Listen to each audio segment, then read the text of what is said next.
প্রত্যেকটা মহিলারই কিন্তু শুধু যে রান্না বান্না বা ঘরের কাজ করলেই কাজকর্ম শেষ হয়ে যায় এমনটা কিন্তু নয়। আসলে মহিলাদের কাজের কিন্তু কোনো শেষই নেই। সকাল থেকে রাত পর্যন্ত সারাক্ষণই কিছু না কিছু কাজ কিন্তু আমাদের করতেই হয়। আর সেই কারণেই কিন্তু আমাদের জানা প্রয়োজন নানা ধরনের টিপস অ্যান্ড ট্রিক্স। এতে করে কিন্তু কাজগুলো অনেকটাই সহজ হয়ে যাবে, আমরা কিছুটা সময়ও বাঁচিয়ে নিতে পারবো নিজেদের জন্য। তো বন্ধুরা চলো আজকের প্রথম টিপসটা দেখে নেওয়া যাক। মর্নিং ওয়াক থেকে শুরু করে অফিস যাওয়া কিংবা কলেজে যাওয়া যে কোনো ক্ষেত্রেই কিন্তু শু ব্যবহার করা হয়।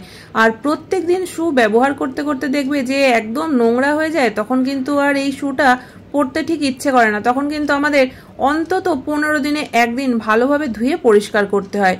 কিন্তু সমস্যা হচ্ছে শুগুলো ধোয়ার পরে সহজে কিন্তু শুকাতে চায় না। দেখবে পুরো জলগুলো এসে কিন্তু একদম গোড়ালির দিকে জমা হয়ে থাকে। যতই আমরা একটু পর পরে এসে জলগুলোকে ফেলে দিই না কেন, দেখবে আবার কিছুক্ষণ পরে খানিকটা জল জমে গেছে। আর এই কারণেই একটা শু শুকাতে অনেকটা সময় লেগে যায়। তো যদি আমরা একটু শুটাকে উল্টো করে কোথাও ঝুলিয়ে দিতে পারি তাহলে কিন্তু শুটা অনেকটা তাড়াতাড়ি শুকিয়ে যাবে। কিন্তু সেটাই বা কিভাবে সম্ভব, কি করে আমরা শুটাকে উল্টো করব? তো চলো সব থেকে সহজ একটা পদ্ধতি তোমাদেরকে দেখিয়ে দিচ্ছি। কোনো রকম কোনো ঝামেলা করতে হবে না। শুয়ের যে লেসটা আছে সেই লেসটাকে কিন্তু দেখো এইভাবে করে পেছন দিক থেকে বেঁধে দিতে হবে। আর তারপরে এই লেসটাকেই কোনো একটা দড়ির সঙ্গে এইভাবে বেঁধে দাও, তাহলে কিন্তু দেখবে যে শুয়ের মধ্যে কোনো রকম কোনো জল জমে থাকতে পারবে না, সম্পূর্ণ জলটাই কিন্তু ঝরে যাবে আর খুব তাড়াতাড়ি শুকিয়েও যাবে। তো আশা করি বন্ধুরা এই ছোট্ট টিপসটা তোমাদের সকলেরই কাজে লাগবে। ভালো লাগলে অবশ্যই লাইক কমেন্ট করে জানিও। তো চলো চলে যাচ্ছি এর পরবর্তী টিপসে। ডিম খেতে কিন্তু আমরা প্রায় সকলেই পছন্দ করি, কিন্তু ডিমটা সিদ্ধ করার পর খোসা ছাড়াতে গিয়ে কিন্তু মাঝে মধ্যেই দেখবে একটা ঝামেলায় পড়ে যেতে হয়। আর সেটা আশা করি তোমরা অনেকেই বুঝতে পেরেছো যে ঝামেলাটা কি। ডিমের খোসা ছাড়ানোর আগে আমরা কিন্তু আগে এই কাজটা করে নিই, যাতে ডিমের খোসাটা খুব সহজেই উঠে আসে।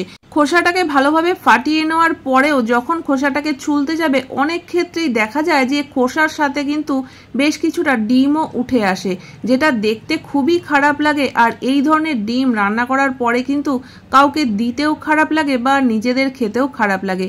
তো ডিমের খোসাটা যাতে খুব ভালোভাবে তাড়াতাড়ি উঠে আসে আর ডিম একটুও না নষ্ট হয়, তার জন্য কিন্তু এই কাজটা করে নিতে পারো।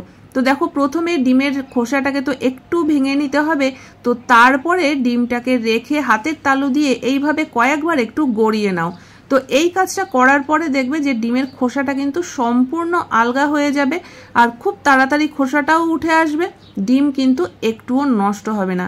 তো আশা করি বন্ধুরা এই ছোট্ট টিপসটাও তোমাদের কাজে লাগবে। চলে যাচ্ছে এর পরবর্তী টিপসে।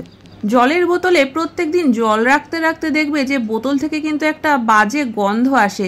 আর প্রত্যেকদিন কিন্তু আমাদের নানা কাজকর্মের মধ্যে এই বোতল প্রত্যেকটা পরিষ্কার করা এটাও কিন্তু ইচ্ছে করে না।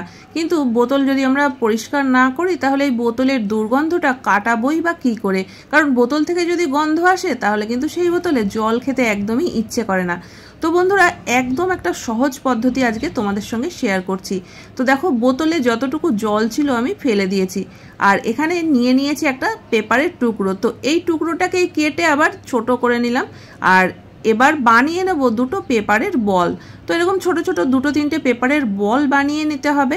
আর তারপরে দেখো যখন আমরা রাতে শুতে যাব তার আগে কিন্তু বোতলের জল ফেলে দিয়ে বোতলের মধ্যে এই পেপারের দুটো তিনটে বল দিয়ে ঢাকনাটা আটকে রেখে দিতে হবে সারা রাত। এই কাজটা করতে কিন্তু একটুও পরিশ্রম করতে হবে না। এইভাবে করে সারা রাত রেখে দাও, পরের দিন সকালবেলা বোতল থেকে এই পেপারের বলগুলোকে বের করে নিতে হবে আর তারপরে একটু জল দিয়ে ঝাঁকিয়ে বোতলটাকে ধুয়ে নিলেই কিন্তু দেখবে বোতলের মধ্যে যে একটা বাজে গন্ধ তৈরি হয় সেটা কিন্তু সম্পূর্ণ কেটে যাবে। কোনো রকম সময় নষ্টও করতে হবে না, মাজা ঘষা ব্রাশ লেবু কোনো কিচ্ছু ব্যবহার করার কোনো প্রয়োজন নেই। শুধুমাত্র এই ছোট্ট কাজটা করে নিলেই কিন্তু সমস্যার সমাধান। তো চলো চলে যাচ্ছি এর পরবর্তী টিপসে। আমরা রান্নাঘরের যেসব কৌটোগুলোর মধ্যে নুন চিনি বা মশলাপাতি রাখি, ফুরিয়ে যাওয়ার পরে কিন্তু আমরা আবার এই কৌটোগুলোর মধ্যেই সেই জিনিসগুলোকে ঢেলে রাখি না, তার আগে কৌটোগুলোকে ভালোভাবে মেজে পরিষ্কার করে নিই। কিন্তু মাজার পরে এই কৌটো শুকাতেও কিন্তু আবার অনেকটা সময় লেগে যায়। আর তাড়াতাড়ি শুকানোর জন্য কৌটোগুলো নিয়ে আমাদের রোদে রাখতে হয়, মাঝে মধ্যে আবার গিয়ে গিয়ে একটু উল্টে পাল্টেও দিতে হয়, আর না হলে হয়তো দেখা যাবে যে উপরটা শুকিয়ে গেছে, ভেতরে ভেজা ভেজা রয়েছে। আর এই কৌটোর মধ্যেই যদি আমরা ভুলবশত মশলাপাতি রেখে দিই তাহলে কয়েকদিনের মধ্যেই দেখবে ফাঙ্গাস ধরে গেছে। তো এটা কিন্তু আমাদের সময়ও নষ্ট, বেশ অনেকটা ঝামেলাও করতে হয় কৌটো শুকানোর নিয়ে। তো সব থেকে সহজ যে পদ্ধতিটা রয়েছে, দেখো আমরা যখন রান্না বান্না করি হাঁড়ি কড়াই তো গরম থাকেই, আর তার উপরে একটা ঢাকনাও আমরা দিয়ে রাখি। এই ধোয়া মাজা কৌটোগুলোকে কিন্তু যদি আমরা এই ঢাকনার উপরে রেখে দিই তাহলে কিন্তু খুব তাড়াতাড়ি শুকিয়েও যাবে, আর আমাদের সময় নষ্ট করে কৌটো নিয়ে রোদে রাখা, আবার সেখান থেকে উঠিয়ে নিয়ে আসা, এত ঝামেলা করতেই হবে না। তো দেখো আমি কড়াই ঢাকা দেওয়ার যে ঢাকনাটা রেখেছিলাম তার উপরেই আমি কৌটো, তার ঢাকনা, চামচ সব কিছুই রেখে দিলাম।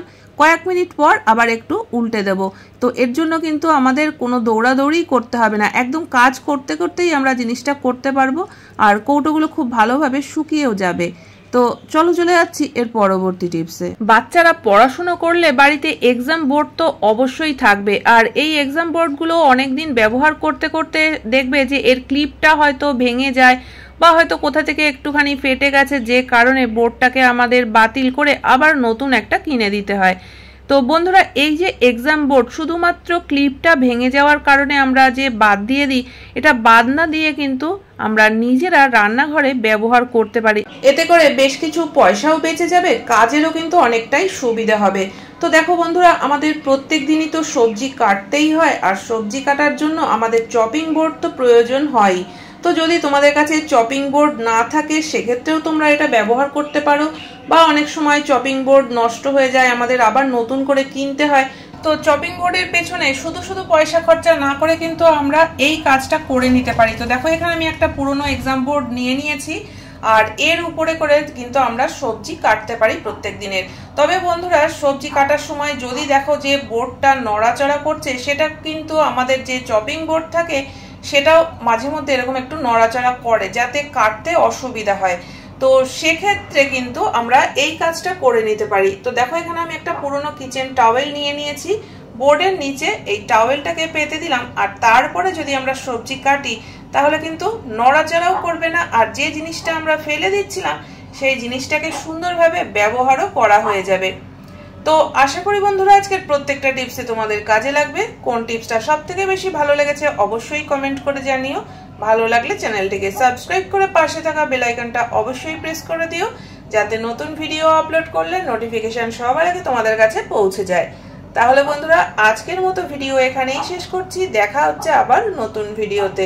পুরো ভিডিও দেখার জন্য সকলকে অসংখ্য ধন্যবাদ।